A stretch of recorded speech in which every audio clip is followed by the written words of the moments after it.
स्वागत है आपका संस्कृति आईएएस के ऑनलाइन एनसीईआरटी कोर्स में। अब धीरे धीरे हमारी यात्रा दिल्ली सल्तनत के पश्चात आज हम पढ़ेंगे प्रांतीय राज्य। ठीक है, इसके बाद फिर हम थोड़ा सा देखेंगे कि दिल्ली सल्तनत के अंतर्गत भक्ति एवं सूफी आंदोलन, फिर मुगल स्टार्ट करेंगे। ठीक है, तो आज प्रांतीय राज्य जैसा कि मैंने कहा कि मोहम्मद बिन तुगलक की नीतियों के कारण दक्षिण भारत के अंतर्गत कुछ क्षेत्रों में स्वतंत्रता घोषित की गई और वहाँ पे साम्राज्य स्थापित किए गए, जैसे विजयनगर साम्राज्य, बहमनी साम्राज्य। इन सब की चर्चा भी मैंने पहले किया था। आज उन्हीं को डिटेल में पढ़ेंगे। ठीक है, एनसीईआरटी के साथ साथ इसमें थोड़ा इस मैटर को डिटेल में लिया गया है जिससे कि आपको अच्छे से चीज़ें समझ में आ जाएं। थोड़ा सा बोरिंग टॉपिक ये लगता है क्योंकि इसमें फैक्ट अधिक होते हैं, समझ रहे हैं, तो उससे घबराना नहीं है, वो आपको कवर करना ही होता है। ठीक है, तो शुरू करते हैं। विजयनगर साम्राज्य। विजयनगर साम्राज्य प्रांतीय राज्य में पहला जो हमारा टॉपिक है वो है विजयनगर। मोहम्मद बिन तुगलक की नीतियों के कारण दक्षिण भारत के अंतर्गत हरिहर और बुक्का ने विजयनगर साम्राज्य की स्थापना किया। ठीक है, अब देखिए हरिहर और बुक्का द्वारा स्थापित जो विजयनगर साम्राज्य है उसके कई नाम मिलते हैं। जैसे नूनीज एक यात्री है, वो इसे बिस्नक के नाम से पुकारता है, विजयनगर को बिस्नक कहा है। निकोलो कोंटी ने विजयन गोलिया कहा है। ये सब यात्री हैं जो कि विजयनगर के दौरान आए थे, साम्राज्य में विजयनगर के अंतर्गत ये आए थे, विदेशी यात्री हैं। अब्दुल रज्जाक ने बिसनगर कहा है और इसका एक अन्य नाम मिलता है हम्पी हस्तानावती। ठीक है, हम्पी यानी तुंगभद्रा के क्षेत्र पर स्थित होने के कारण इसे हम्पी हस्तानावती भी कहते हैं। हम्पी के ध्वंसावशेषों पर इसका इस साम्राज्य का निर्माण हुआ। ठीक है, आर सेवेल एक इतिहासकार हैं, ये हिस्टोरियन हैं और इन्होंने एक पुस्तक लिखी है ए फॉरगॉटन एम्पायर। ए फॉरगॉटन एम्पायर, इसमें विजयनगर साम्राज्य के बारे में काफ़ी डिटेल में विस्तृत वर्णन मिलता है ए फॉरगॉटन एम्पायर में। ठीक है, ये पुस्तक जो है सेवेल ने लिखी है। ठीक है, तुंगभद्रा नदी के तट पर स्थित है। विजयनगर का जो साम्राज्य है वो तुंगभद्रा नदी के दक्षिण भारत के अंदर तुंगभद्रा नदी के तट पर स्थित है। इसमें शासन करने वाले मुख्य जो राजवंश रहे उसमें चार महत्वपूर्ण हैं, संगम, सालू, तुलु और अराविदु। ठीक है, ये चार राजवंश महत्वपूर्ण हैं। संगम वंश 1336 से 1485 ईस्वी के बीच में रहा। इसकी स्थापना हरिहर बुक्का ने की है। ये कोऑपरेटिव, एक तरीके से कह लीजिए कि कोऑपरेटिव शासन था इनका, मिलजुल कर इन्होंने शासन किया है। इसके बाद सालू वंश है 1504, 1485 से 1504, नरसिंह सालू ने इसकी जो है स्थापना किया है। तुलु वंश है 1505 से 1570, वीर नरसिंह ने इसकी स्थापना की है। इसी वंश का एक प्रतापी शासक है कृष्ण देव राय, जो कि काफी महत्वपूर्ण है। अराविदु वंश है 1570 से 1600, तिरुमल ने इसकी स्थापना की है। ठीक है, आगे चले। अब देखिए विदेशी यात्री जो आए थे विजयनगर, तो उसमें निकोलो कोंटी है, ये वेनिस इटली का निवासी है। विजयनगर के अंतर्गत जो संगम वंश स्थापित हुआ उसके शासक है देवराय फर्स्ट, उनके शासनकाल में ये विजयनगर आया था। विजयनगर आने वाला पहला यूरोपीय यात्री है निकोलो कोंटी। ठीक है, दूसरा है अब्दुल रज्जाक, ये समरकंद का निवासी है। अब्दुल रज्जाक समरकंद का निवासी है, देवराय द्वितीय के दरबार में आया था। फारस के सुल्तान शाहरुख के राजदूत के रूप में कालीकट के जमोरिन के दरबार में आया था, फिर वहां से विजयनगर आया। मतलब अब्दुल रज्जाक फारस के दूत के रूप में, शाहरुख के दूत के रूप में कालीकट स्थित जमोरिन, ठीक है, जमोरिन के दरबार में आया था, फिर वहां से वो विजयनगर की यात्रा किया था। ठीक, तीसरा है निकितिन, ये रूस का था, बहमनी साम्राज्य में आया था। भारत में गरीबी का वर्णन इसने किया है निकितिन ने। बारबोसा है, पुर्तगाली सूबेदार अल्बुकर्क का दुभाषिया है, क्योंकि 1498 में पुर्तगाली वास्को डी गामा आया था कालीकट जमोरिन के दरबार में, और फिर पुर्तगाली भी आते हैं, यही समय है, तो इसलिए जो है अल्बुकर्क का ये दुभाषिया है बारबोसा। ठीक है, ये मलयालम का जानकार है। विजयनगर में इसने सती प्रथा का उल्लेख किया है कि विजयनगर में सती प्रथा का प्रचलन था। नेक्स्ट है बार्थमा, ये इटली का निवासी है, 1502 से 8 के बीच भारत में रहा। नेक्स्ट है डेमिंगो पायस, ये पुर्तगाली है, कृष्णदेवराय के काल में आया था डेमिंगो पायस। और फिर नुनीज है, ये पुर्तगाली है, अच्युत देवराय के समय 1535 ईस्वी में भारत आया था। और सीजर फ्रेडरिक, ये इटली का है, तालीकोटा का युद्ध, बन्नी हट्टी का युद्ध एक महत्वपूर्ण युद्ध है, उस युद्ध का ये प्रत्यक्षदर्शी है, इसने तालीकोटा के युद्ध का वर्णन किया है। ठीक है, आगे चलें। अब देखते हैं संगम वंश।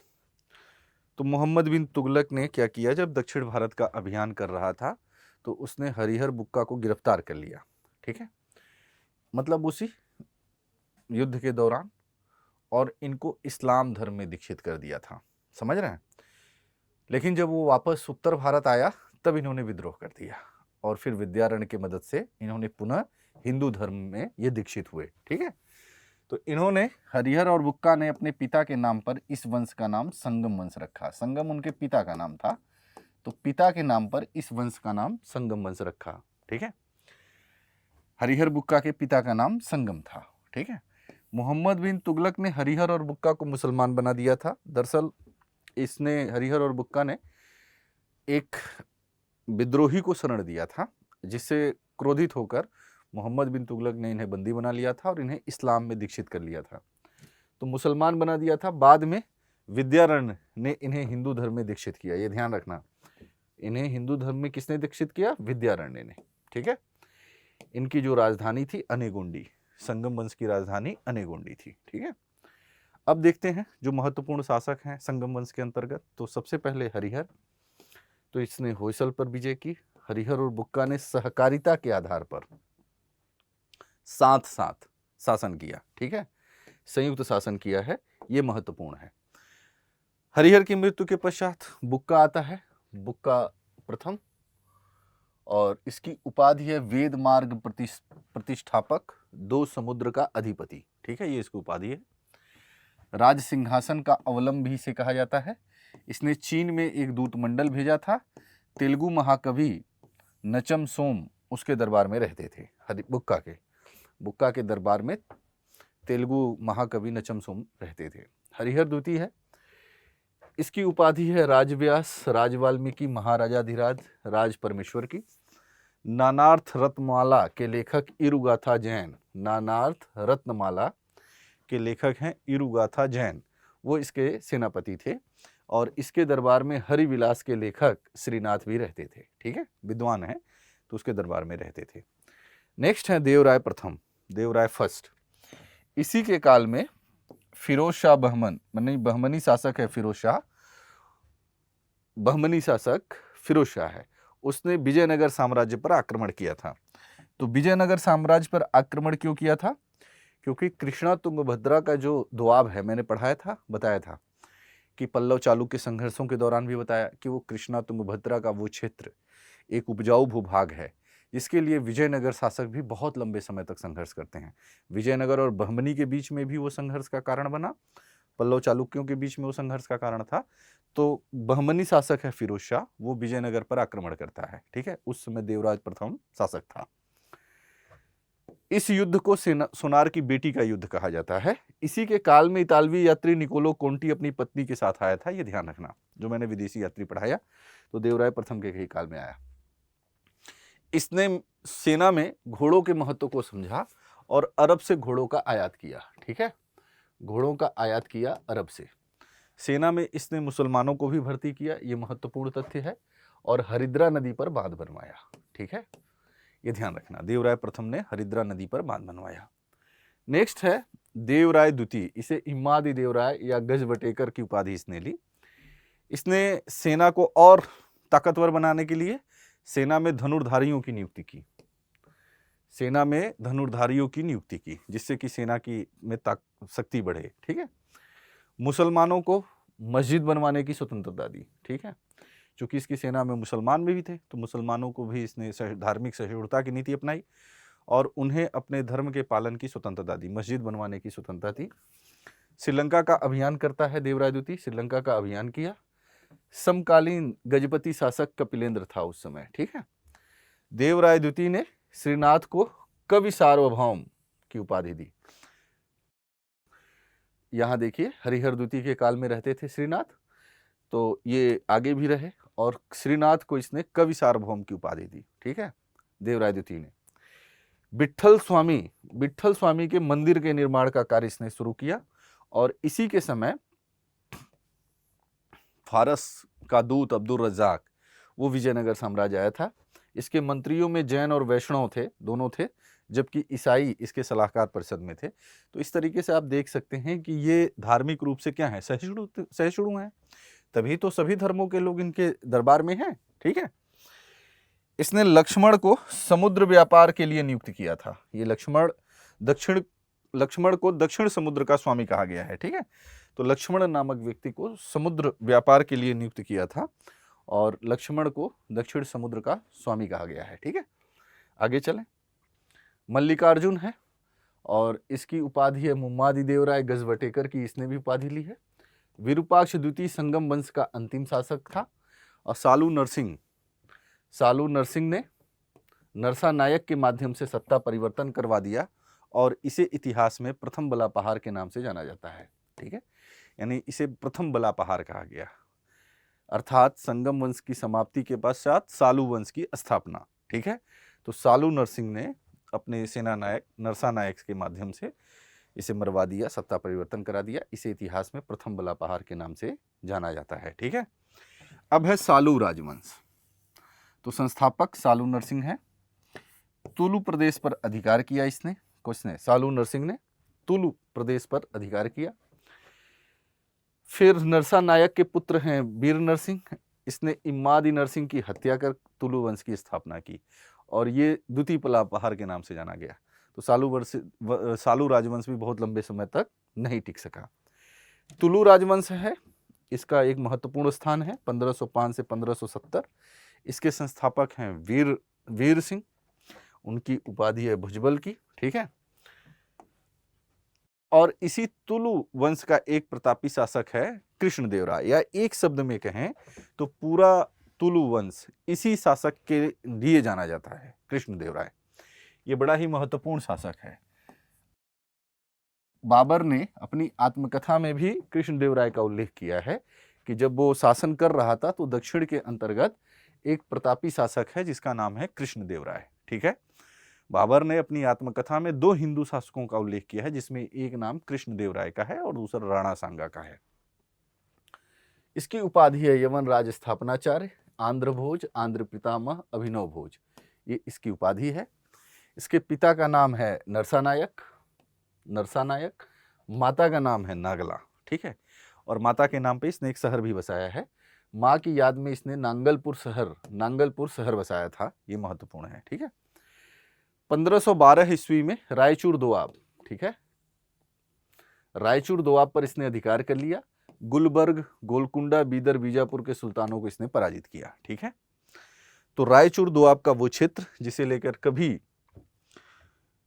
पल्लव चालुक्य संघर्ष हो रहा था, अभी विजयनगर बहमनी संघर्ष चल रहा था। हमने देखा कि फिरोज शाह बहमन ने देवराय के समय में आक्रमण किया था संगम वंश के शासक और उसे जो है पराजित किया था सोनार की बेटी के युद्ध में, ठीक है। तो इसने रायचूर दोआब को अपने कब्जे में लिया, अधिकार किया, ठीक है। साथ ही गुलबर्ग, गोलकुंडा, बीदर, बीजापुर के सुल्तानों को भी इसने पराजित किया, ठीक है। अब इसकी एक महत्वपूर्ण कृति है, उसका नाम है आमुक्त मल्यद। ये जो आमुक्त मल्यद है उसको कृष्णदेवराय ने तेलुगु में लिखा है, ठीक है।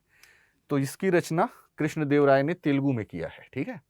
इसमें राजस्व, सैनिक और राजस्व प्रशासन का वर्णन है आमुक्त मल्यद में।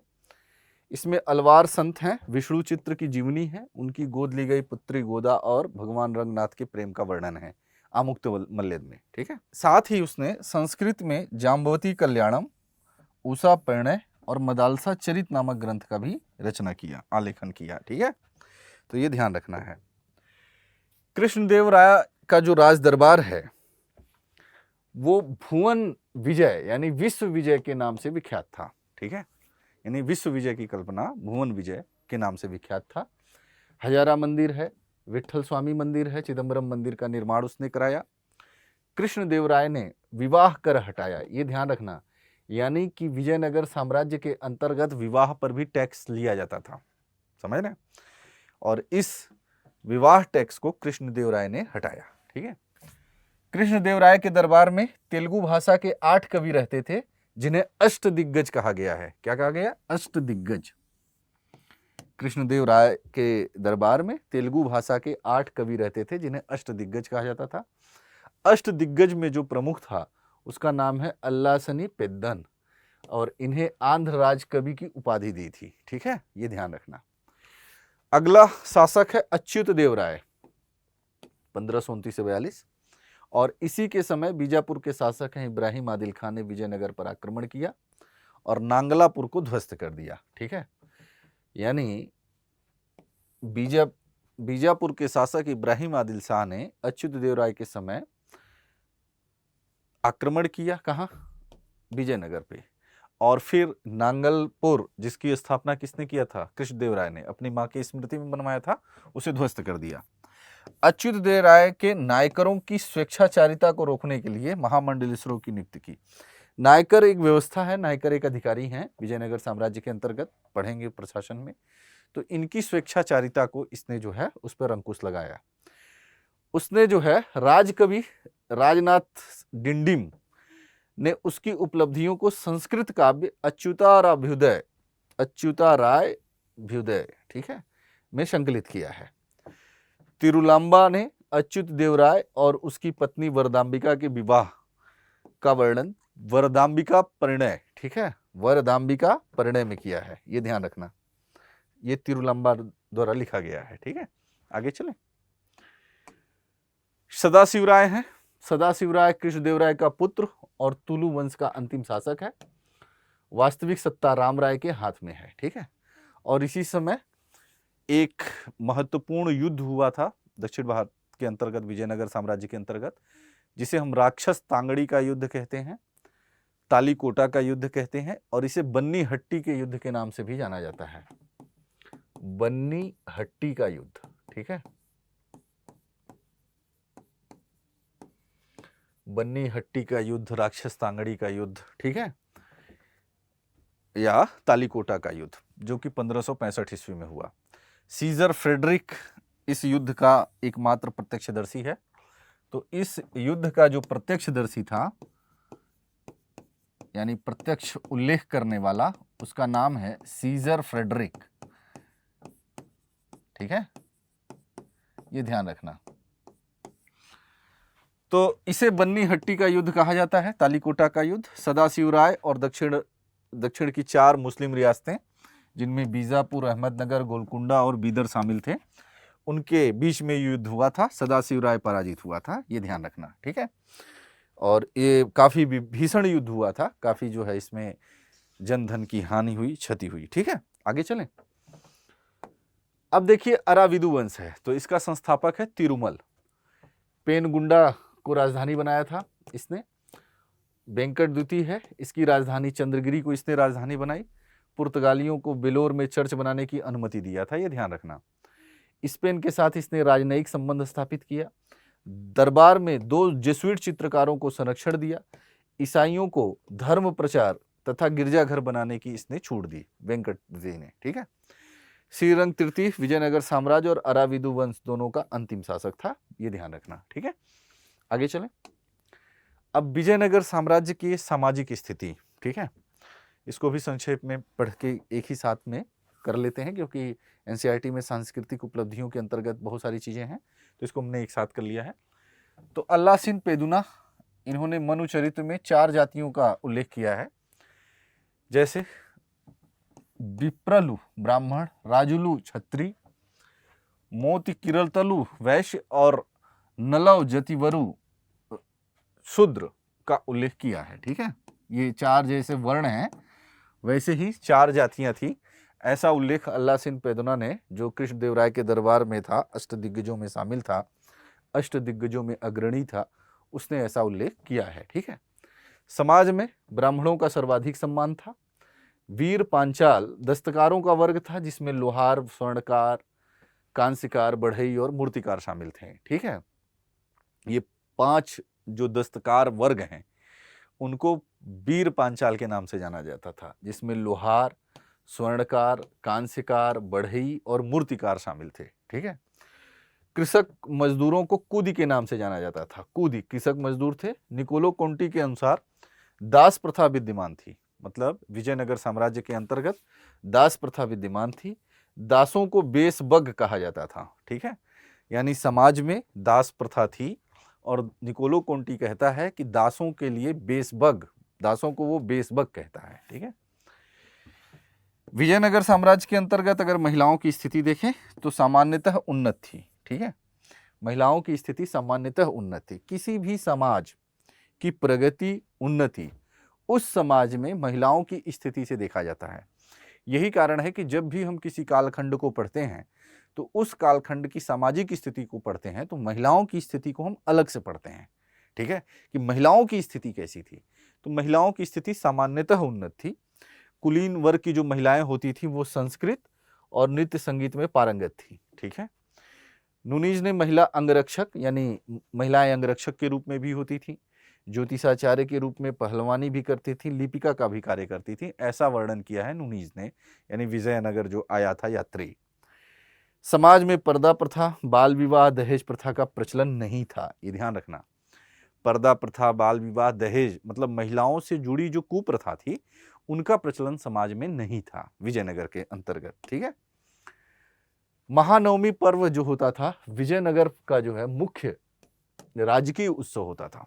महानवमी, महानवमी जानते हैं ना, भगवान श्री राम से संबंधित जो उत्सव है वो विजयनगर साम्राज्य में मुख्य राजकीय उत्सव होता था।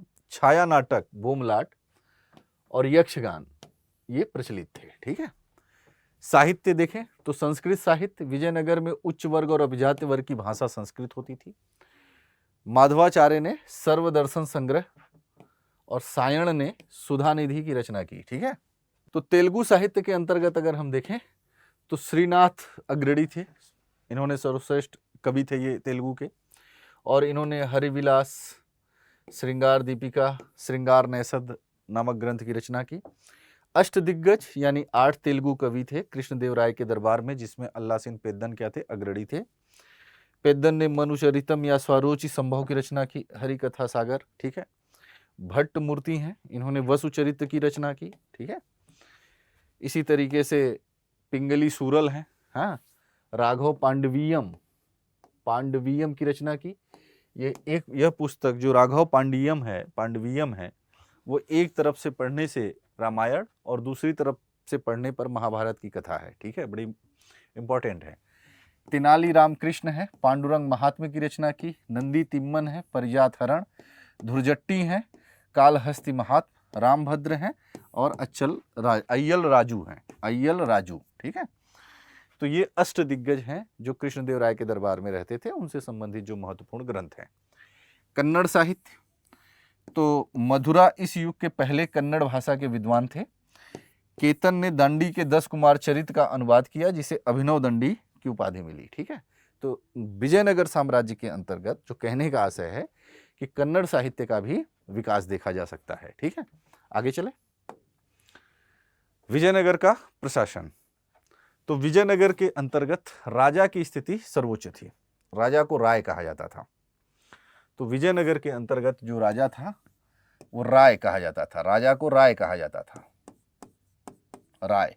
ठीक है, कृष्णदेवराय कहता था कि प्रजा के कल्याण में ही राजा का कल्याण निहित है। ठीक है, यानी प्रजा के कल्याण के में ही राजा का कल्याण निहित है, यानी राजा को वो कार्य करना चाहिए जो प्रजा के हित में हो, ऐसा कहना था कृष्णदेवराय का। ठीक है, तो कृष्णदेवराय प्रजा के कल्याण में ही राजा के कल्याण की बात करता था। ठीक है, युवराज, राजा अपने जीवन काल में ही युवराज की नियुक्ति कर देता था, और यही कारण है कि आप विजयनगर साम्राज्य के अंतर्गत उत्तराधिकार का संघर्ष नहीं देखते, क्योंकि जब राजा अपने जीवन काल में ही युवराज को नियुक्त कर देता था तो उत्तराधिकार संबंधी विवाद यहीं समाप्त हो जाता है।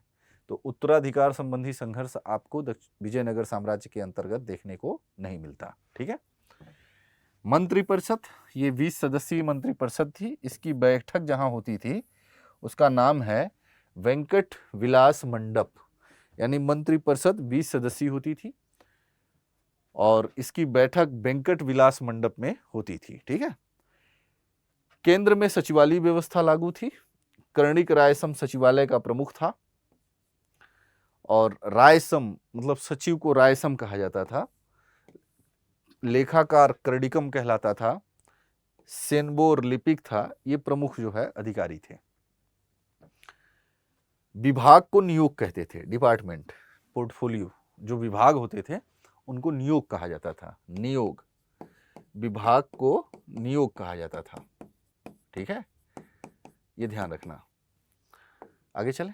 प्रांतीय प्रशासन, तो प्रांतपति को मंडलेश्वर महामंडंड नायक कहा जाता था और इन्हें कर लगाने का, सिक्के जारी करने का, दरबार लगाने का, सेना रखने का, अधिकारियों की नियुक्ति का अधिकार प्राप्त था। ठीक है। तो प्रांतपतियों को क्या कहा जाता है? मंडलेश्वर, दंडनायक कहा जाता था। ये कर लगा सकते हैं, दरबार लगा सकते हैं, सेना में नियुक्ति कर सकते हैं, सेना रखते थे। ठीक है। तो ये सब अधिकार इन्हें प्राप्त थे। अब देखिए नायंकर व्यवस्था, ये बड़ा ही महत्वपूर्ण है। इसे पोलीगर व्यवस्था भी कहते हैं। ठीक है। ये विजयनगर प्रांतों में लागू था। कहाँ लागू था नायंकर व्यवस्था? विजयनगर के प्रांतों में नायंकर व्यवस्था लागू थी। ठीक है। ये प्रणाली काकतीय राजवंश में विकसित हुई थी, नायंकर प्रणाली, और नायक, अमर नायक, पलैयगार सेना नायक थे। ठीक है। नायक को वेतन के बदले एक भूखंड दिया जाता था। जैसे कि भारत के अंतर्गत आपने, उत्तर भारत के अंतर्गत आपने देखा सातवाहनों के अंतर्गत या फिर गुप्तोत्तर काल में कि वेतन के बदले भूमि का एक टुकड़ा दे दिया जाता था। तो उसी तरीके से विजयनगर के अंतर्गत नायकों को, जो प्रांतों में नायक होते थे, उन्हें सेवा के बदले एक भूखंड दे दिया जाता था। इस भूखंड को अमरम कहते थे। ठीक है। इसीलिए नायक को अमर नायक के नाम से भी जाना जाता है। और इनके कर्तव्य क्या क्या होते थे नायक या अमर नायक के? तो राजा के लिए सेना का निर्माण करना। ठीक है, सेना रखते थे। उस भूखंड से जो आय प्राप्त होती थी उससे सेना रखते थे। अपने क्षेत्र में शांति व्यवस्था स्थापित करते थे, लॉ एंड ऑर्डर मेंटेन करते थे। प्रांतों का विभाजन बलनाडु या कुट्टम में हुआ था। ठीक है, यहां समझ में आ गया ना। प्रांतों से संबंधित जो व्यवस्था थी उसे नायंकर व्यवस्था या पोलीगर व्यवस्था के नाम से जानते हैं। दरअसल यह प्रणाली जो है नायंकर प्रणाली, ये काकतीय राजवंश के अंतर्गत विकसित हुई थी और नायक, अमर नायक, पलैयागार ये सेना नायक होते थे। ठीक है, वहाँ सेना नायकों को नायक, अमर नायक, पलैयागार के नाम से जाना जाता था। इसीलिए इस व्यवस्था को नायंकर व्यवस्था, नायकों को अमर नायक, पलैयागार के नाम से भी जानते हैं। ठीक है। इन्हें सेवा के बदले एक भूखंड दे दिया जाता था, वेतन के बदले, मतलब नगद में वेतन न देके उसके एवज में उतना भूभाग दे दिया जाता था, जिससे वहाँ की आय जो प्राप्त होती थी उससे वो सेना रखें, अपने अपने क्षेत्र में शांति व्यवस्था को बनाए रखें, लॉ एंड ऑर्डर मेंटेन करें। ठीक है। अब जो है प्रांतों का जो विभाजन था वो बलनाडु या कोट्टम में हुआ था। ठीक है, और उसका विभाजन नाडु में हुआ था। नाडु का विभाजन ग्राम में हुआ था। नाडु ग्राम से बड़ी इकाई थी। इसके सदस्य नात्वार कहलाते थे। नात्वार कहलाते थे। नात्वार के कार्यों का पर्यवेक्षण करने के हेतु केंद्रीय मंत्री महानायकाचार्य था। ठीक है, तो ये ध्यान रखना। अब देखिए आयंगर व्यवस्था। तो आयंगर व्यवस्था जो थी वो ग्राम प्रशासन की मुख्य व्यवस्था है। ठीक है, आयंगर व्यवस्था। जैसे नायंकर व्यवस्था प्रांतों से जुड़ी हुई मुख्य व्यवस्था थी, उसी तरीके से आयंगर व्यवस्था गांवों से जुड़ी हुई थी। ठीक है, ग्राम प्रशासन की मुख्य विशेषता थी। ठीक है, इनकी नियुक्ति केंद्र सरकार द्वारा होती थी। किसकी? आयंगरों की। और इनके पद वंशानुगत होते थे, यद्यपि वे अपने पदों को बेच या गिरवी रख सकते थे। ठीक है, तो केंद्र सरकार यानी केंद्र द्वारा राजा इनकी नियुक्ति करता था और इनके पद जो होते थे वंशानुगत होते थे और वो हालांकि अपने पदों को गिरवी रख सकते थे, बेच सकते थे, ये छूट उन्हें थी। इन्हें भी वेतन के रूप में एक भूमि दी जाती थी जिसे मान्या कहते थे। मान्या, तो वेतन के रूप में मान्या भूमि इन्हें प्राप्त होती थी। ठीक है, आयंगरों की मुख्य जिम्मेदारी अपने अपने क्षेत्रों में कानून व्यवस्था और शांति बनाए रखना था। ठीक है, जो इनका मुख्य कार्य था कि अपने अपने क्षेत्रों में कानून व्यवस्था, लॉ एंड ऑर्डर मेंटेन करना, शांति बनाए रखना, ये इनका मुख्य कार्य था। ठीक है, आगे चलें। राजस्व व्यवस्था। तो राजस्व व्यवस्था, राजस्व विभाग को 58वां या भूकर राजस्व विभाग को 58वां कहा जाता था। 58वां विभाग राजस्व विभाग था। और भूमि कर को शिष्ट कहा जाता था। ठीक है, भूमि कर के लिए जो शब्दावली आई है शिष्ट, राजस्व विभाग के लिए 58वां विभाग। ठीक है, कृष्णदेव राय ने भू सर्वेक्षण द्वारा कर का निर्धारण किया। मतलब कृष्णदेव राय जो तुलु वंश का शासक था, उसने व्यापक भूमि सर्वेक्षण कराया और भूमि सर्वेक्षण के आधार पर उसने कर का निर्धारण किया। समझ रहे हैं? और इस हेतु उसने गंडराय और गंडकोल का प्रयोग किया। ठीक है, राज्य की आय का बड़ा स्रोत भू राजस्व था। भू राजस्व राज्य की आय का महत्वपूर्ण स्रोत होता था। ठीक है, जो 1/3 से लेकर 1/2 भाग कर के रूप में वसूला जाता था, यानी 33% से लेकर कितना 50% तक ये जो है वसूला जाता था भूमि कर के रूप में। ठीक है, ब्राह्मणों और मंदिरों पर भी टैक्स आरोपित था, ये ध्यान रखना। विजयनगर के शासकों ने लगभग हर क्षेत्र से कर वसूले हैं, चाहे वो कोई भी क्षेत्र हो, किसी को नहीं छोड़े। अधिक से अधिक विजयनगर साम्राज्य के अंतर्गत बहुत ज्यादा, यानी कि जो वेश्याएं थी उन पर भी कर लगाया जाता था और कहा जाता है कि उनसे जो धन प्राप्त होता था वो पुलिस व्यवस्था पर खर्च किया जाता था। समझ रहे हैं? तो ब्राह्मण और मंदिरों पर भी कर आरोपित होता था, कर लिया जाता था। विजयनगर प्रशासन में सिंचाई का कोई विभाग नहीं था। सिंचाई की व्यवस्था करना ये सामुदायिक कर्तव्य या सामुदायिक जिम्मेदारी थी। ठीक है, सिंचाई नामक एक अलग कोई विभाग इन्होंने नहीं बनाया था, बल्कि सिंचाई का कार्य कृषि से संबंधित था और ये सामुदायिक जिम्मेदारी होती थी कि किस तरीके से उसकी व्यवस्था किया जाए। सैन्य संगठन।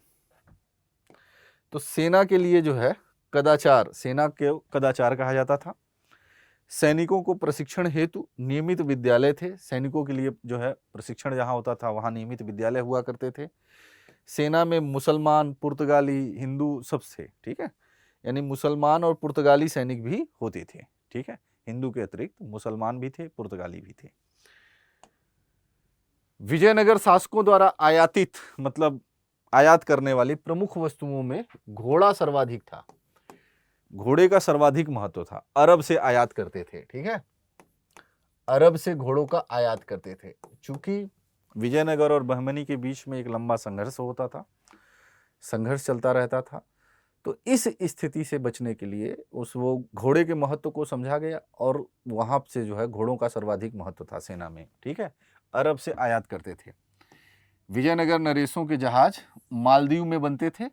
सेना का भी अस्तित्व था, मतलब नौसेना का भी अस्तित्व था। ठीक है, युद्ध में सम्मान प्रदर्शित करने वालों के पैर में गणपेंद्र नाम का कड़ा पहनाया जाता था। ये एक विशेष सम्मान था, यानी सैनिकों को एक विशेष सम्मान दिया जाता था, तो उनके पैर में गणपेंद्र पहनाया जाता था। ये एक विशेष सम्मान होता था। ठीक है, यहां तक क्लियर है? न्याय व्यवस्था। तो न्यायालय की भाषा संस्कृत हुआ करती थी। संस्कृत चूंकि उच्च वर्ग की भाषा थी, कुलीन वर्ग की भाषा थी, तो ये संस्कृत थी। न्यायाधीश को समयाचार्य कहा जाता था। न्यायाधीश के लिए जो प्रयुक्त शब्दावली है यहाँ समयाचार्य है। राजा का न्यायालय शास्त्रीजा कहलाता था। केंद्र द्वारा नियुक्त न्यायालय मुद्रिता कहलाता था और ग्रामीण न्यायालय प्रतिष्ठा कहलाते थे। ठीक है, ये ध्यान रखना। तो न्यायालय की भाषा क्या थी? संस्कृत। न्यायाधीशों को समयाचार्य कहा जाता था। केंद्र का न्याय, राजा का न्यायालय शास्त्रीजा कहलाता था। केंद्र द्वारा नियुक्त न्यायालय मुद्रिता कहलाता था और ग्रामीण न्यायालय प्रतिष्ठा कहलाते थे। ठीक है, ये शब्दावलियां हैं, इसको आप ध्यान में रखना है। आगे चलें। पुलिस व्यवस्था। तो विजयनगर साम्राज्य के अंतर्गत पुलिस व्यवस्था का भी विकास था और पुलिस विभाग को कवलकार कहते थे। ठीक है, पुलिस विभाग को क्या कहते थे? कवलकार। और पुलिस विभाग का जो खर्च था, अब्दुल रज्जाक के अनुसार, जो फारस का राजदूत के रूप में आया था, उसके अनुसार वेश्यालयों पर पेनका कर लगता था। पेनका नामक कर लगता था वेश्यालयों पर, वेश्याओं पर। ठीक है, पेनका कर, ये टैक्स है। और इससे जो आय प्राप्त होती थी वो उनको वेतन के रूप में दिया जाता था।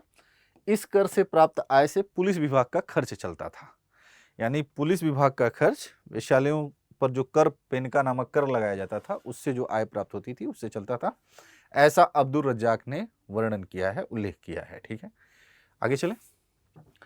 धार्मिक नीति, तो विजयनगर के संगम वंशी शासक शैव थे। ठीक है, संगम वंशी शासक यानी हरिहर बुक्का ने जो संगम वंश की स्थापना की वो शासक शैव थे। ऐसा कहा जाता है कि देवराय द्वितीय के सिंहासन के एक तरफ वेद और दूसरी तरफ कुरान रखी होती थी। ठीक है, क्योंकि इसने मुसलमानों को भी सेना में लिया। ठीक है, तो एक तरफ वेद और दूसरी तरफ कुरान, ये धार्मिक सहिष्णुता को दर्शा रहा है। सालू शासक वैष्णव धर्मानुयायी थे, लेकिन वैष्णव धर्म को सर्वाधिक महत्व तुलुवंशी शासकों के समय में मिला और कृष्णदेव राय ने, तुलुवंशी जो शासक है कृष्णदेव राय, उसने विठोबा पूजा शुरू की, विठोबा की पूजा शुरू की। ठीक है, आगे चलें। अब देखते हैं बहमनी। तो उसी समय मोहम्मद बिन तुगलक की नीतियों का ही परिणाम है कि दक्षिण के अंतर्गत बहमनी साम्राज्य की भी स्थापना की गई। बहमनी साम्राज्य का जो संस्थापक है वो है हसन। हसन नामक एक व्यक्ति है और गंगू नामक एक ब्राह्मण है, उसकी एक विशेष कृपा उस पर थी, तो इसे हसन गंगू के नाम से भी जाना जाता है। ठीक है, तो इसका संस्थापक है अलाउद्दीन बहमन शाह। ठीक है, इसे हसन गंगू के भी नाम से जाना जाता है। ठीक है, इसकी राजधानी गुलबर्ग है या एहसानाबाद है। 1347 से 1425 ईस्वी तक गुलबर्ग या एहसानाबाद रही, 1425 से बीदर हो गई, ये ध्यान रखना। बहमनी साम्राज्य की जो राजधानी है दो रही, एक है एहसानाबाद या गुलबर्ग, यानी 1347 से 1425 तक ये कहाँ रही, एहसानाबाद या गुलबर्ग रही, बाद में बीदर हो गई। 1425 के पश्चात इसकी राजधानी बीदर हो गई। अब देखिए, एक प्रमुख है अमीर शादी। अमीर शादों की जो नियुक्ति है वो मोहम्मद तुगलक ने की थी। ठीक है, अमीर शादा दक्षिण में ये एक अधिकारी होते थे और उनकी नियुक्ति मोहम्मद तुगलक ने की थी। ठीक है, अमीर सादा की। तो ये 100 गांव पर नियुक्त जो है विदेशी अमीर होते थे, अमीर शादा। ठीक है, कौन होते थे अमीर शादाई? विदेशी अमीर जो 100 गांव पर नियुक्त होते थे। ठीक है, इन्होंने दौलताबाद में मोहम्मद बिन तुगलक के खिलाफ विद्रोह किया, समझ रहे हैं, और इस्माइल को अपना सुल्तान घोषित किया। इस्माइल हसन के पक्ष में सिंहासन त्याग दिया। अलाउद्दीन बहमन शाह फिर शासक बना। अब देखिए, अलाउद्दीन बहमन शाह 1347 से 1358, ठीक है, ये शासक बनता है। ये बहमनी साम्राज्य का संस्थापक है। इसका मूल नाम है हसन। ठीक है, उपनाम है हसन गंगू। गंगू नामक एक ब्राह्मण की विशेष कृपा इसे प्राप्त थी, इसे हसन गंगू भी कहते थे। ठीक है, इसकी उपाधि है जफर खां बहमन शाह, ये ध्यान रखना। ठीक है, तो इसकी उपाधि जफर खां और बहमन शाह की भी है। ठीक है,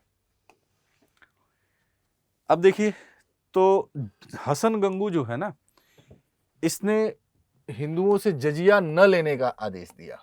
ठीक है, जजिया एक सैनिक कर था। मैंने बताया था कि साम्राज्य जिसमें हिंदू भी हैं मुसलमान भी हैं, तो गैर मुस्लिमों से मतलब एक सैनिक सुरक्षा, सैनिक कर लिया जाता था, सैनिक सेवा के बदले एक कर लिया जाता था जिसे जजिया कहते हैं।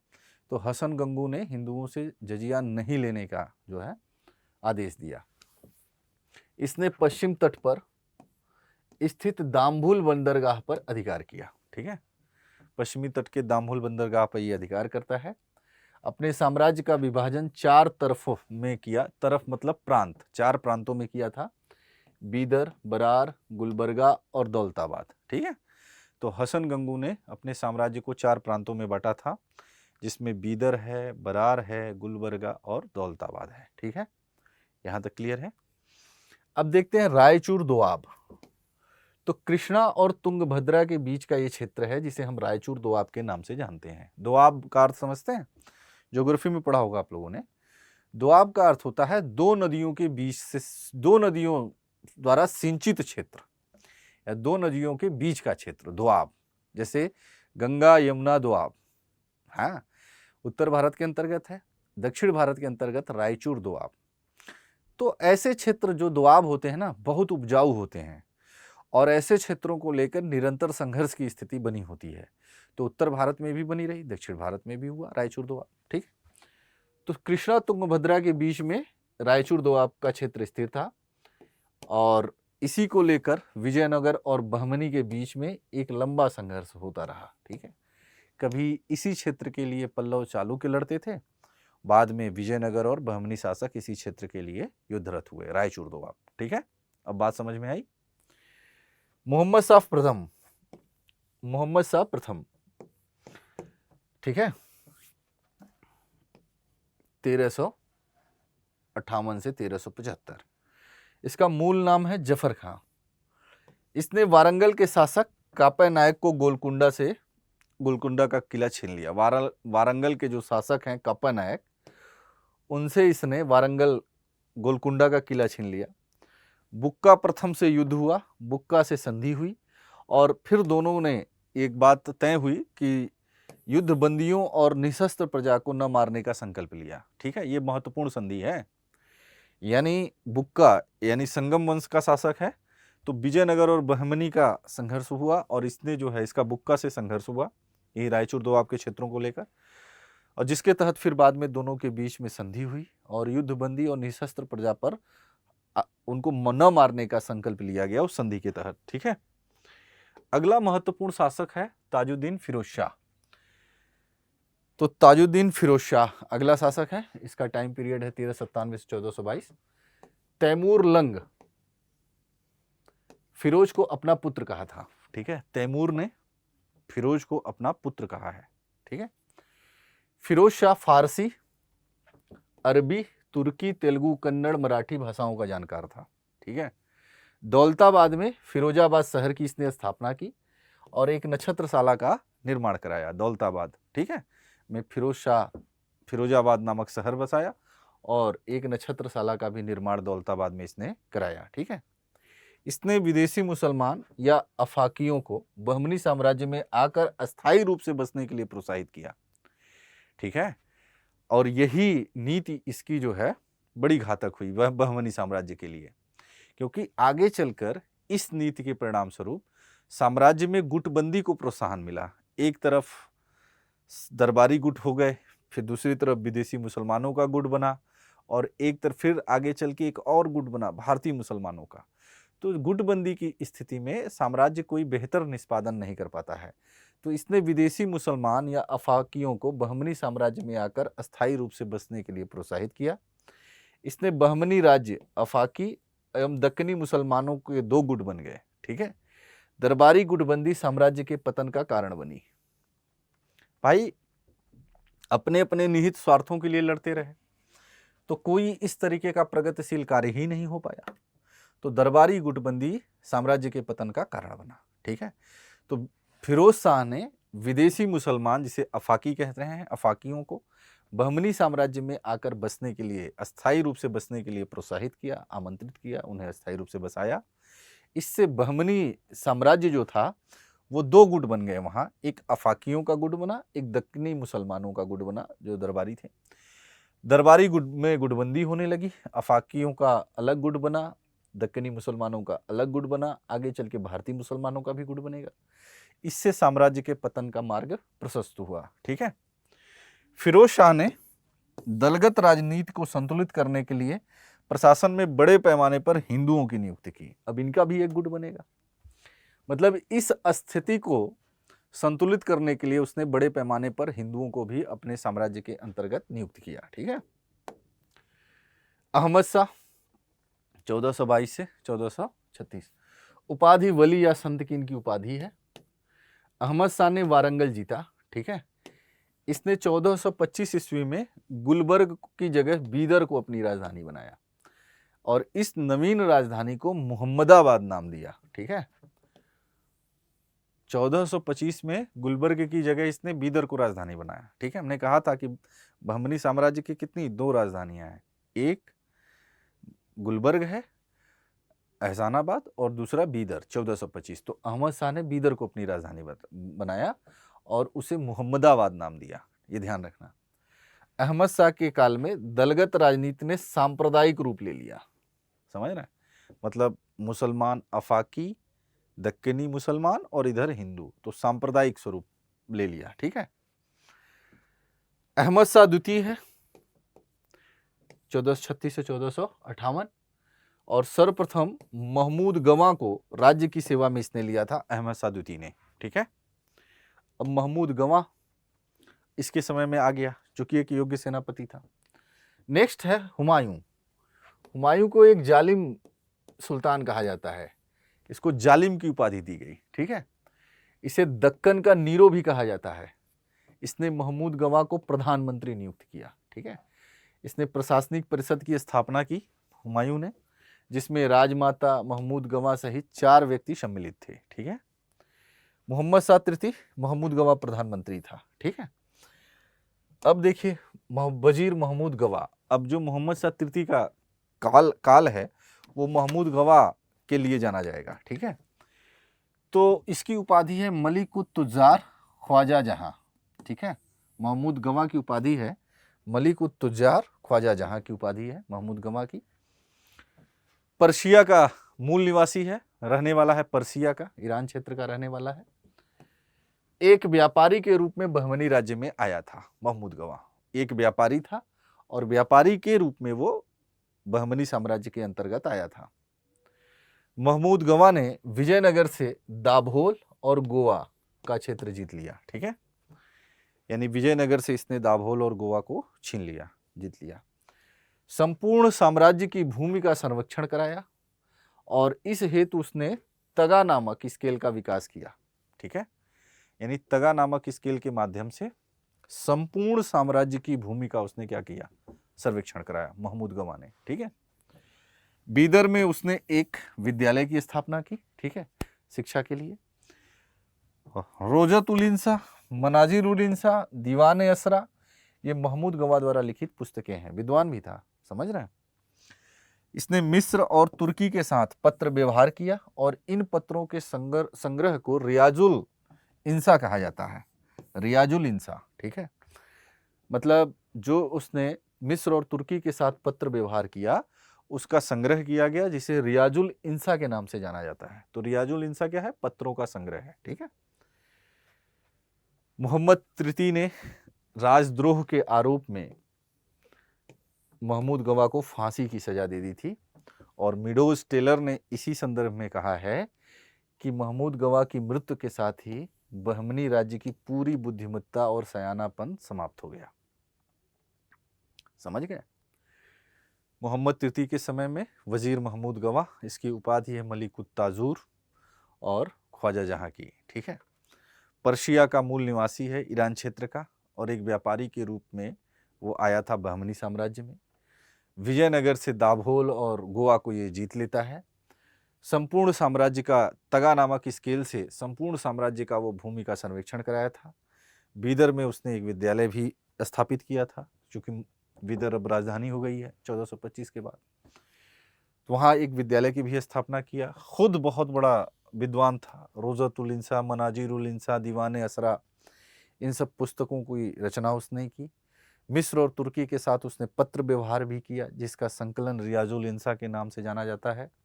ठीक है। लेकिन मोहम्मद तृतीय ने राजद्रोह के आरोप में महमूद गवां को फांसी की सजा दे दी और इसी पर मीडोज टेलर, एक इतिहासकार हैं, उसने लिखा है कि इसी के साथ बहमनी साम्राज्य की पूरी बुद्धिमत्ता और सयानापन चला गया। समझ रहे। तो अंतिम बहमनी शासक कलीमुल्ला शाह था, ये ध्यान रखना। यानी बहमनी साम्राज्य का अंतिम शासक कलीमुल्ला शाह था। ठीक है। अब आगे चलें। तो बहमनी साम्राज्य के पतन के पश्चात उसके 5 उत्तराधिकारी आए। ठीक है। 5 उत्तराधिकारी राज्यों का उदय हुआ। ये ध्यान रखना, ये परीक्षा में पूछे जाते हैं। ठीक है।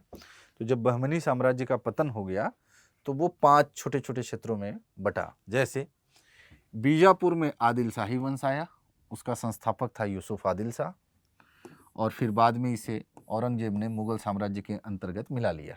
बीजापुर और गोलकुंडा को औरंगजेब ने मिलाया था।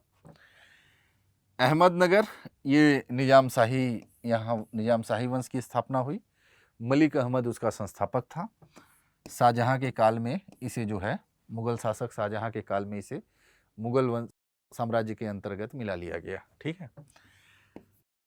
बरार में इमाद शाही वंश आया, इसका संस्थापक था इमाद शाह। अकबर ने इसे जो है मुगल साम्राज्य में मिला लिया था। गोलकुंडा में कुतुब शाही वंश आया और इसका संस्थापक कुतुब शाह था। 1687 ईस्वी में औरंगजेब ने इसे अपने मुगल साम्राज्य के अंतर्गत शामिल कर लिया था। बीदर में बरीद शाही वंश आया। अली बरीद दक्कन की लोमड़ी कहा जाता है, उसने इस वंश की, बरीद शाही वंश की स्थापना की। ठीक है। तो ये 5 राज्य हैं जो कि बहमनी साम्राज्य के ध्वंसावशेषों पर बने, जिसमें बीजापुर में आदिल शाही वंश, यूसुफ आदिल शाह। औरंगजेब ने इसे मुगल साम्राज्य में मिलाया, मतलब कुल मिला के इन क्षेत्रों को अंततः मुगल साम्राज्य में मिला लिया गया। अहमदनगर में निजाम शाही है, जो मलिक अहमद ने इसकी स्थापना किया था और इसे शाहजहां ने मिला लिया था मुगल साम्राज्य में। बरार में इमाद शाही है, इमाद शाह ने इसका स्थापना किया था और इसे अकबर ने अपने साम्राज्य में मिलाया था। गोलकुंडा में कुतुब शाही वंश है, कुतुब शाह ने इसकी स्थापना किया था। औरंगजेब ने इसे अपने मुगल साम्राज्य में मिला लिया था। बीदर में बरीद शाही वंश है और अली बरीद वहाँ का जो संस्थापक है उसे दक्कन की लोमड़ी के नाम से जाना जाता है। ठीक है। तो यहाँ तक क्लियर है। बहमनी साम्राज्य के ध्वंसावशेषों पर ये 5 जो है राज्य अस्तित्व में आए। ठीक है। आगे चलें। अब देखते हैं कश्मीर। तो कश्मीर भारत का एक महत्वपूर्ण अंग है, भारत के सबसे उत्तर में है। ठीक है। तो ये जितने भी प्रांतीय राज्य आप देख रहे हैं वो अंततः फिर मुगल साम्राज्य में मिला लिए जाएंगे, जितने भी प्रांतीय राज्य हैं। ठीक है। तो कश्मीर है, तो कश्मीर में शाहमीर वंश, इसका संस्थापक शाहमीर है, कश्मीर का प्रथम मुस्लिम शासक है। ठीक है। अगला एक महत्वपूर्ण शासक है, उसका नाम है सिकंदर शाह। इसकी उपाधि है बुत सिकन, यानी मूर्ति भंजक, मूर्तियों को तोड़ने वाला, मतलब कट्टर मुसलमान है। ठीक है। बुत सिकन की उपाधि है। धर्मांध शासक है, मतलब अपने धर्म के प्रति जो है पूरी तरीके से समर्पित है और सती प्रथा का निषेध किया था। अपने साम्राज्य के अंतर्गत इसने सती प्रथा का निषेध किया था। अगला शासक है जैनुल आबदीन। जैनुल आबदीन को कश्मीर का अकबर कहा जाता है। कश्मीर का अकबर।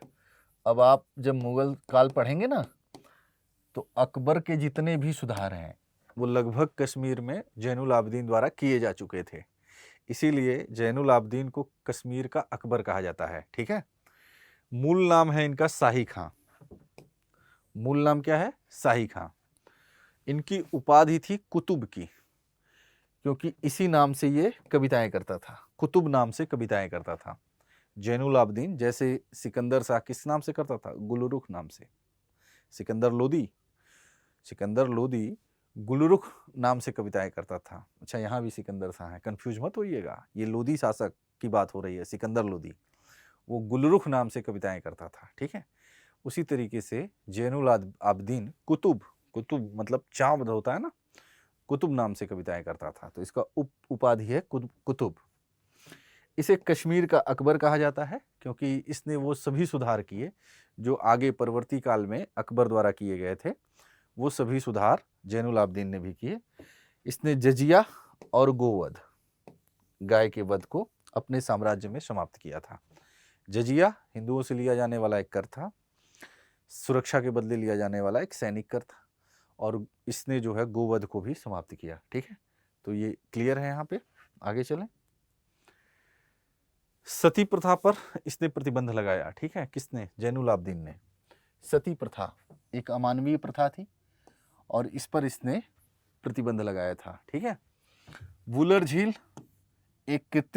वुलर झील पर इसने कृत्रिम द्वीप बनवाया, जैनला लंका। ठीक है। और डल झील पर रूप लंका तथा सोन लंका द्वीप बनवाया। यानी वुलर झील और डल झील, इन दोनों पर उसने कृत्रिम झील बनवाए। समझ रहे हैं? वुलर झील पर इसने जो कृत्रिम द्वीप बनवाया उसका नाम था जैनालंका, और डल झील पर 2 कृत्रिम द्वीप बसाए, उसका नाम है रूपलंका और सोनलंका। ठीक है। कश्मीर में लोगों को कागज बनाने और जिल्दसाजी सीखने की हेतु तकनीकी विद्यालयों की इसने स्थापना की थी। चूंकि तुर्कों के आगमन के साथ ही आपने देखा कि कागज बनाने की तकनीक भी भारत में आई, ठीक है। तो इससे क्या हुआ कि कागज और जिल्दसाजी एक नई तकनीक, एक नई शिल्प की विधा का आरंभ हुआ।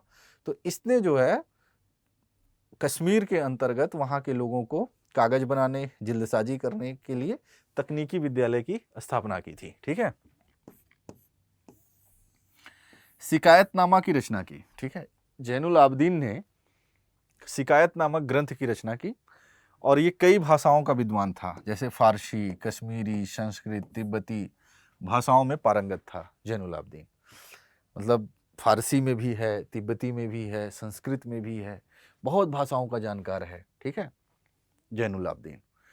मुल्ला अहमद से महाभारत, दशावतार, राजतरंगिणी का संस्कृत से फारसी में अनुवाद करवाया और 1586 में अकबर ने कश्मीर को मुगल साम्राज्य में मिला लिया, ठीक है, शाह मीर वंश का, ठीक है। तो कश्मीर के शासकों में जैनुल आबदीन सबसे महत्वपूर्ण है। इसके सारे जो प्रयोग हैं ये आप ध्यान में रखिएगा। एक शब्द याद रखिएगा कि इसे कश्मीर का अकबर कहा जाता है, इससे बहुत सारी चीजें आपको याद रहेंगी। अकबर ने भी जजिया समाप्त किया था, तो इसने भी जजिया समाप्त किया है, गोवध समाप्त किया है, हिंदुओं के प्रति सही उदारता की नीति अपनाई है, ठीक है, सती प्रथा पर प्रतिबंध लगाया है, समझ रहे हैं, डल झील, वुलर झील पर कृत्रिम द्वीप बसाए हैं, ठीक है। और फिर इसने जो है शिक्षा के विकास के लिए भी प्रयास किया है। कागज और जिल्दसाजी के लिए उसने तकनीकी विद्यालय की स्थापना की है। स्वयं विद्वान है, शिकायतनामा की रचना की, बहुत सारे भाषाओं का जानकार है, फारसी, संस्कृत, कश्मीरी, तिब्बती, इन सब जो है भाषाओं का जानकार भी है। कई जो है ग्रंथों का, जिनमें महाभारत है, दशावतार है, राजतरंगिणी है, उनका संस्कृत से फारसी अनुवाद करवाया मुल्ला अहमद के माध्यम से, ठीक है। और अंततः 1586 ईस्वी में अकबर ने, मुगल शासक है अकबर, हम पढ़ेंगे अभी, मुगल वंश, उसने कश्मीर को भारत मुगल वंश का, मुगल साम्राज्य का अंग बना लिया, ठीक है। आगे चलें। जौनपुर, पूर्व का सिराज। जौनपुर को पूर्व का सिराज कहा जाता है,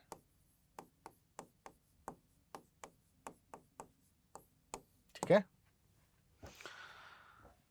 दरअसल जौनपुर जो नगर है उसकी स्थापना का श्रेय जाता है फिरोज तुगलक।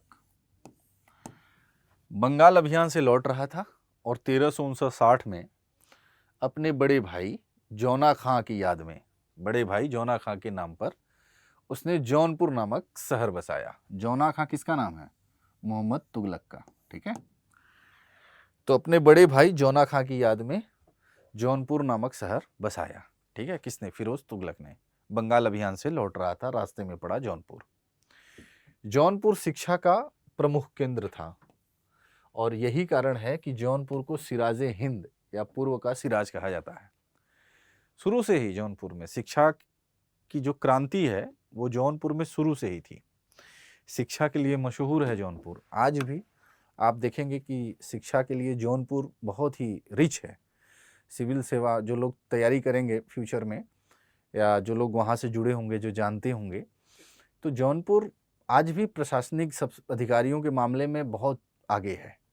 वहाँ का एक गांव है माधोपट्टी, और उस गांव के बारे में कहा जाता है कि उस गांव के हर घर से कोई न कोई आईएएस आईपीएस है, और एक ही परिवार के 4-4 भाई आईएएस हैं। इस तरह की स्थिति है, समझ रहे हैं। तो जब आप तैयारी करेंगे तो जानेंगे, भारत के आदर्श गांव में शामिल है माधोपट्टी, समझ रहे हैं। तो पूर्व का सिराज कहा जाता है जौनपुर को, और शिक्षा का ये शुरू से प्रमुख केंद्र रहा, इसलिए इसे सिराजे हिंद भी कहते हैं, ठीक है।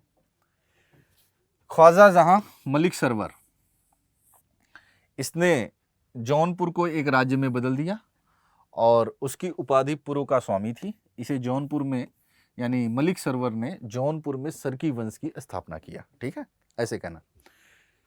मलिक सरवर ने जौनपुर में एक अलग प्रांत के रूप में इसे स्थापित किया और इसने जो है सरकी वंश की स्थापना कहाँ की? जौनपुर में।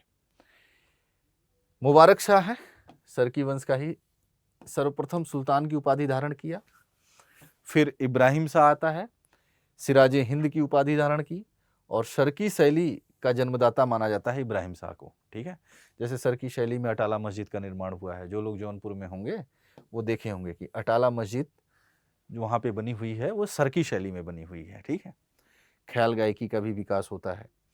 हुसैन शाह अगले शासक हैं, ये शर्की वंश के अंतिम शासक हैं, और जौनपुर पर बहलोल लोदी ने अधिकार कर लिया था और उसे सल्तनत में शामिल कर लिया था। ठीक है, तो ये समझ में आई बात। फिरोज तुगलक ने जौनपुर शहर की स्थापना किया था। अपने बड़े भाई जौना खां के नाम पे इसका नाम जौनपुर रखा गया, बंगाल अभियान से जब वो वापस लौट रहा था। जौनपुर शिक्षा का एक प्रमुख केंद्र होने के कारण इसे सिराजे हिंद या पूर्व का सिराज कहते हैं। ख्वाजा मलिक सरवर ने जौनपुर में सरकी वंश की स्थापना कर किया और उसे एक अलग प्रांत के रूप में तब्दील किया। ठीक है, मुबारक शाह ये सर्वप्रथम इसने जो है सुल्तान की उपाधि धारण किया। फिर इब्राहिम शाह है, इसने सिराजे हिंद की उपाधि धारण किया। इसी के काल में सरकी शैली, स्थापत्य के क्षेत्र में सरकी शैली का विकास हुआ, और अटाला मस्जिद, जौनपुर का जो अटाला मस्जिद है वो सरकी शैली में बना हुआ है। फिर आते हैं हुसैन शाह, ये सरकी वंश का अंतिम शासक है हुसैन शाह, और जौनपुर को अंततः बहलोल लोदी ने दिल्ली सल्तनत के अंतर्गत शामिल कर लिया था। लोदी वंश का जो संस्थापक है बहलोल लोदी। ठीक है, ठीक है, आगे चलें। अब है मालवा। ठीक है, तो मालवा की स्वतंत्र सल्तनत की स्थापना जो है वो हुसैन खां गोरी ने की थी। इसे समझिएगा, मालवा की स्वतंत्र सल्तनत की स्थापना हुसैन खां गोरी ने की थी। फिरोज तुगलक ने इसे दिलावर खां की उपाधि दी थी। ठीक है, हुसैन खां गोरी को फिरोज तुगलक ने दिलावर खां की उपाधि दी। हुसैन खां ने धार को अपना मुख्यालय बनाया। अल्प खां ने हुसंग शाह की उपाधि धारण करके मालवा की गद्दी पर बैठा, इसने मांडू को राजधानी बनाया। ठीक है, हुसंग शाह एक अत्यंत लोकप्रिय शासक था। हुसंग शाह मतलब अल्प खां जो हुसंग शाह की उपाधि ले रहा है वो अत्यंत लोकप्रिय शासक है।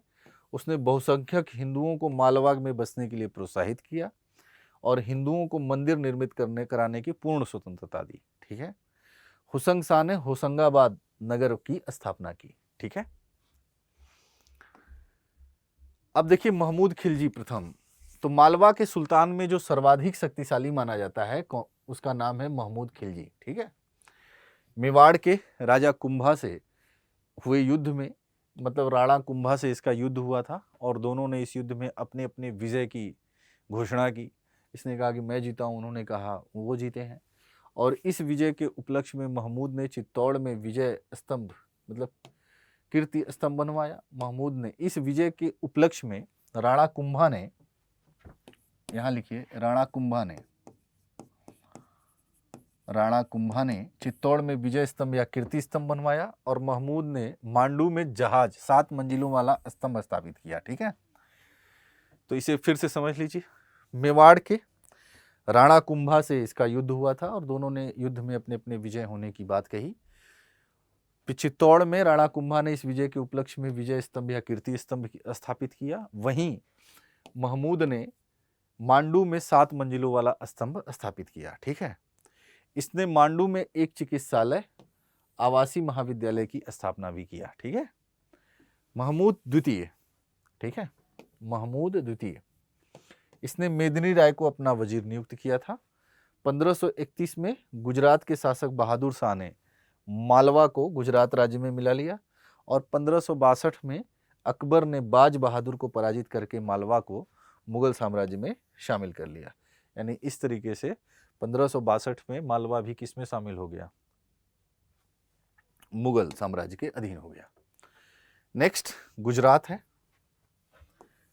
अब देखिए, अलाउद्दीन खिलजी ने 1297 ईस्वी में कर्ण को पराजित करके गुजरात को दिल्ली सल्तनत में मिला लिया था। ठीक है, ये हमने पढ़ा था। अलाउद्दीन खिलजी के समय में गुजरात अभियान किया था और यहीं से नुसरत खान ने 1000 दिनार में किसको खरीदा था?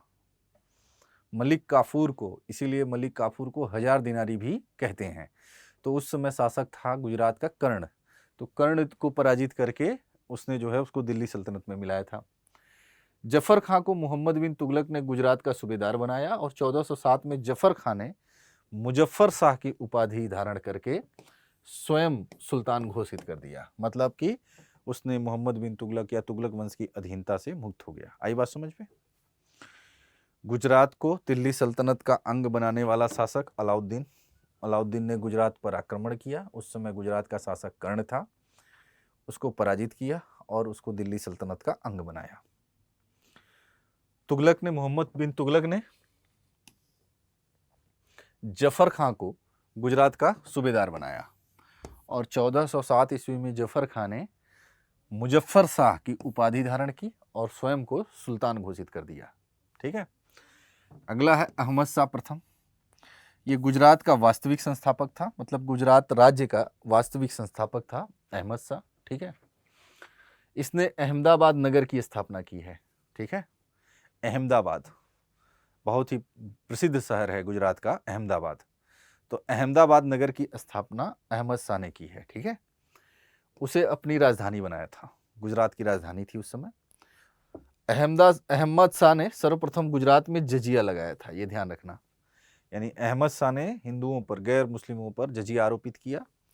अहमदाबाद में उसने जामा मस्जिद और 3 दरवाजा का निर्माण कराया। ठीक है, ये महत्वपूर्ण बात है।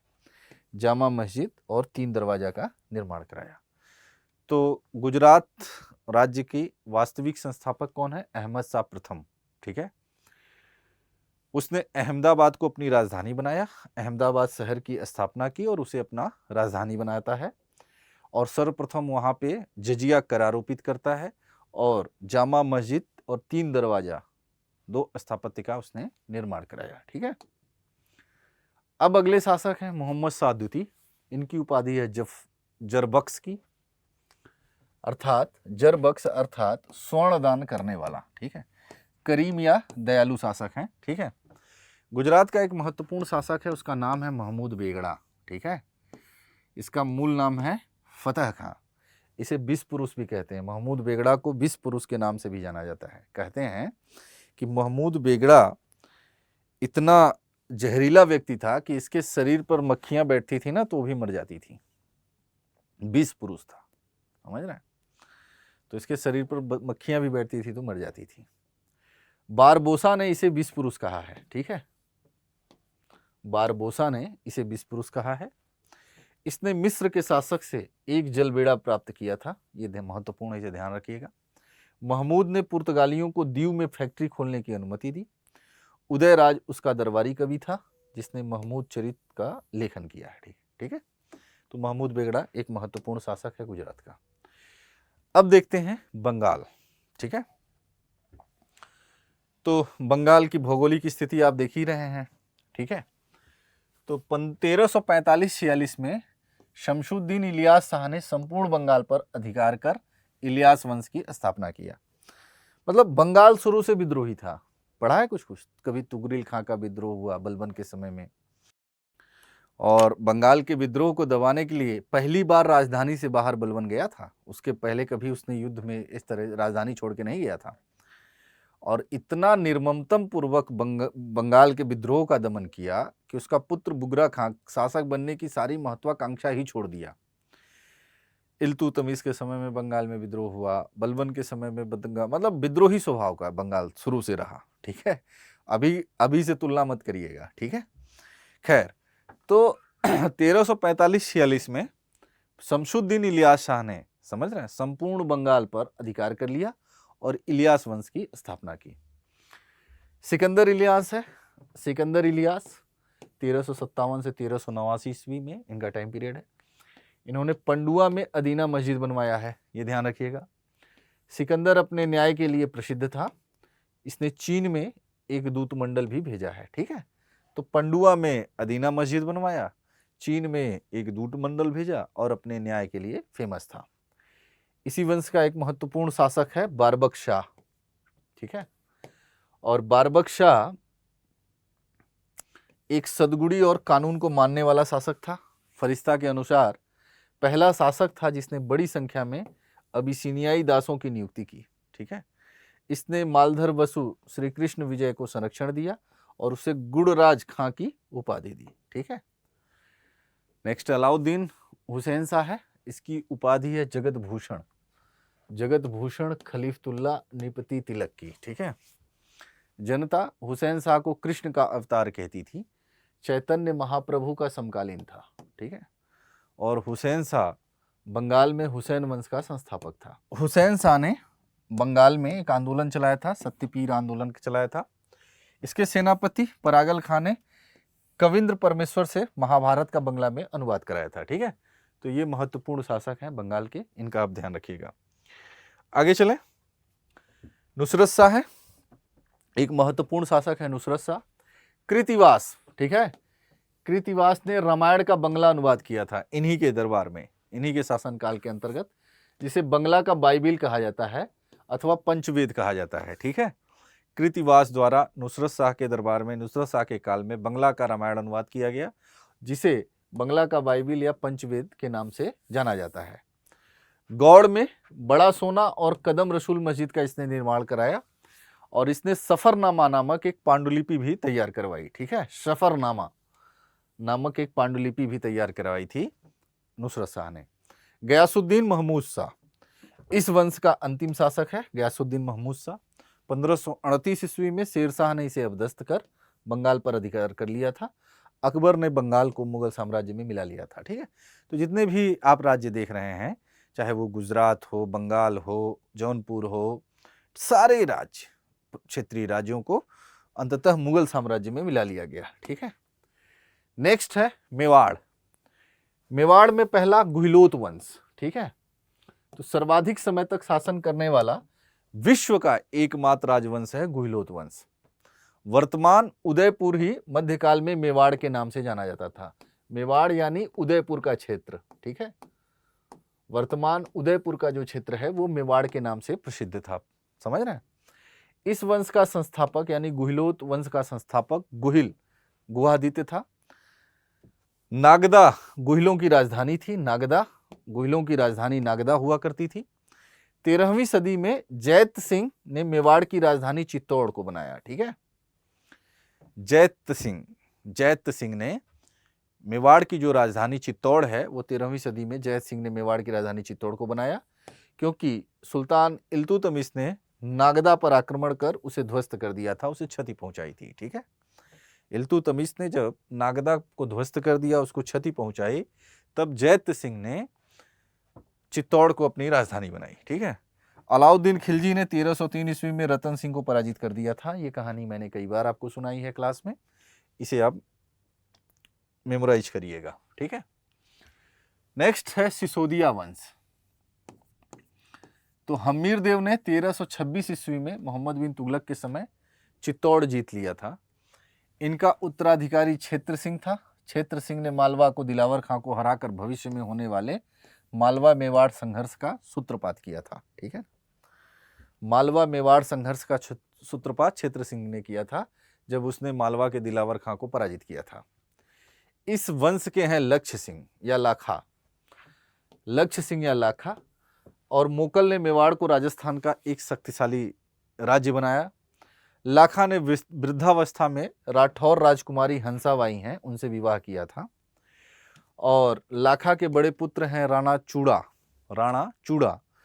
उन्होंने प्रतिज्ञा की थी कि भविष्य में इससे जो भी संतान होगी, मतलब लाखा और हंसा भाई से जो भी संतान होगी, उसके पक्ष में वो गद्दी त्याग देंगे। इस विवाह से मोकल एक पुत्र हुआ, मोकल उत्पन्न हुआ, और जिसके पक्ष में राणा चूड़ा ने गद्दी त्याग दिया, इसीलिए राजा चूड़ा को राजस्थान का भीष्म पितामह कहा जाता है। ये ध्यान रखना, राणा चूड़ा को राजस्थान का भीष्म पितामह कहा जाता है, क्योंकि उन्होंने जो शपथ, जो प्रतिज्ञा ली, वो उन्होंने पूरा किया। ठीक है। आगे चलें। राणा कुंभा, तो ये बहुत ही महत्वपूर्ण शासक हैं। कलश निपति, हिंदू सुरताड़, नंदिकेश्वर अवतार, छाप गुरु, हाल गुरु, अभिनव भारताचार्य, ये इनकी उपाधि है। इसके समय में, यानी इनके समय में मेवाड़ राज्य का विस्तार अपने चरम पर पहुंच गया। मालवा, मारवाड़, बूदी, कोटा, गुजरात आदि शासकों को इन्होंने पराजित किया, राणा कुंभा ने। ठीक है। मालवा विजय के उपरांत 1448 ईस्वी में कीर्ति स्तंभ का निर्माण किया था। ठीक है। हमने पढ़ा है ना कि मालवा विजय के उपरांत दोनों ने अपने अपने विजय की, जो है मालवा के शासक और राणा कुंभा, दोनों ने अपने अपने विजय की बात कही तो इन्होंने कीर्ति स्तंभ स्थापित किया था। कीर्ति स्तंभ के निर्माता जयता और उनके 2 पुत्र थे, नापा और पुंजा। इस स्तंभ को देवशास्त्र एवं भारतीय मूर्तिकला के चित्रित शब्दकोश कहा जाता है। कुंभा एक विद्वान था, विद्वान शासक था, ठीक है। इसने गीत गोविंद पर रसिक प्रिया नामक टीका, संगीत रत्नाकर की टीका और चंडी शतक की व्याख्या लिखा। कुंभा कुशल वीणा वादक था, वीणा का प्लेयर था, बहुत शानदार वीणा वादक था। संगीत पर उसने कई पुस्तकें भी लिखी, जैसे संगीत मीमांसा, सुप्रबंध और संगीत राज, संगीत रत्नाकर जैसी पुस्तकें लिखी। कुंभा के दरबार में कन्हव्यास ने एक लिंग महात्म्य की रचना की। कुंभलगढ़ नगर का संस्थापक माना जाता है राणा कुंभा को। उसने प्रसिद्ध शिल्पी वास्तुकार सूत्रधार मंडन को संरक्षण दिया था कुंभा ने, राणा कुंभा ने, ठीक है। तो ये एक महत्वपूर्ण शासक है, ये ध्यान रखना। नेक्स्ट राणा सांगा है, ये भी बड़े प्रतापी शासक हैं और अंतिम रूप से आप देखेंगे कि बाबर ने राणा सांगा को खानवा के युद्ध में पराजित किया था और खानवा के युद्ध में पराजित करने के पश्चात जो है इनकी महत्वाकांक्षा को हमेशा के लिए वो मतलब भारत पर अधिकार करने की जो राणा सांगा की महत्वाकांक्षा थी वो सदैव के लिए उसने समाप्त कर दिया, ठीक है। तो राणा सांगा मूल नाम संग्राम सिंह है। इनके शासनकाल में मेवाड़ अपने गौरव के चरमोत्कर्ष पे पहुंच गया था। गुजरात के शासक मुजफ्फर शाह द्वितीय और मालवा के शासक महमूद द्वितीय को इन्होंने पराजित किया। 1517 और 18 ईस्वी में घटोली के युद्ध में इसने दिल्ली के सुल्तान है इब्राहिम लोदी को पराजित किया था, ठीक है। यानी इब्राहिम लोदी को भी इन्होंने हराया था।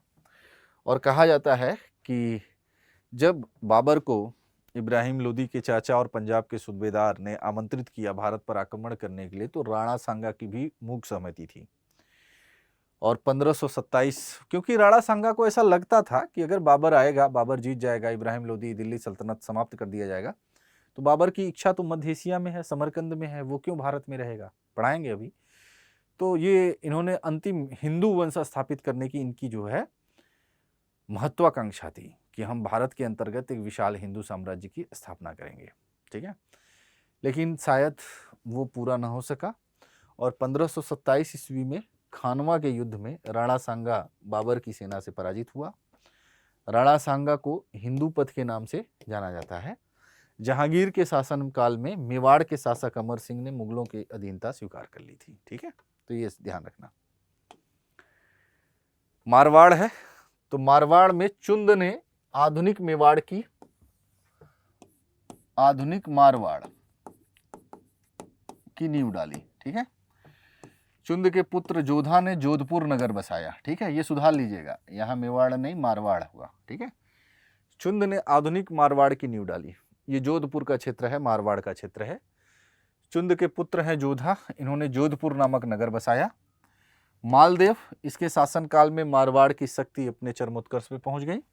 अकबर के समय मारवाड़ ने मुगलों की अधीनता स्वीकार कर ली। मतलब देख रहे हैं जितने भी प्रांतीय राज्य हैं सब कहीं ना कहीं अंत में आके मुगल साम्राज्य में विलीन हो जाते हैं, ठीक है। खानदेश है, महाराष्ट्र के दक्षिण में है और खानदेश के स्वतंत्र मुस्लिम राज्य की जो स्थापना है वो मलिक रजा फारूकी ने की थी। और 1601 में कहा जाता है कि अकबर ने खानदेश की चाबी सोने के ताले, सोने की चाबी से खोला था। खानदेश का ताला सोने की चाबी से खोला था। मतलब वहाँ से इतना इन्हें स्वर्ण सामग्रियाँ प्राप्त हुई। तो 1601 में मुगल शासक अकबर ने खानदेश को मुगल साम्राज्य में मिला लिया, ठीक है। तो इस तरीके से जितने भी प्रांतीय क्षेत्र थे उन सब का विलय अंततः मुगल साम्राज्य के अंतर्गत कर लिया गया, ठीक है। तो ये प्रांतीय राज्य कवर हो गया। अगला टॉपिक हमारा एक छोटा सा टॉपिक है सूफी और भक्ति आंदोलन, उसे हम पूरा करेंगे, फिर हम जो है शुरू कर देंगे आपका मुगल वंश, ठीक है। तो आज की क्लास यहीं तक, मिलते हैं अगली क्लास में, तब तक के लिए थैंक यू सो मच।